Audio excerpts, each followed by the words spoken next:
இந்த சம்ல என்ன சொல்றாங்க, a candidate has to obtain the minimum 33% of total mark to pass. அதாவது ஒரு கேண்டிடேட் வந்து ஒரு எக்ஸாம்ல வந்து 33% மார்க் எடுத்தாருன்னா அவர் வந்து பாஸ் பண்ணிடுவார்.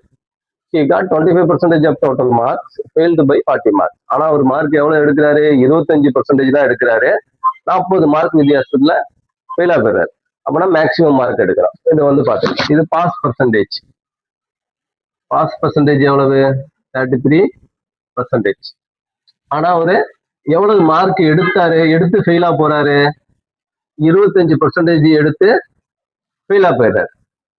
இதுக்கு உள்ள வித்தியாசத்தை பாருங்க, எவ்வளவு வித்தியாசம் இருக்கு, 8%.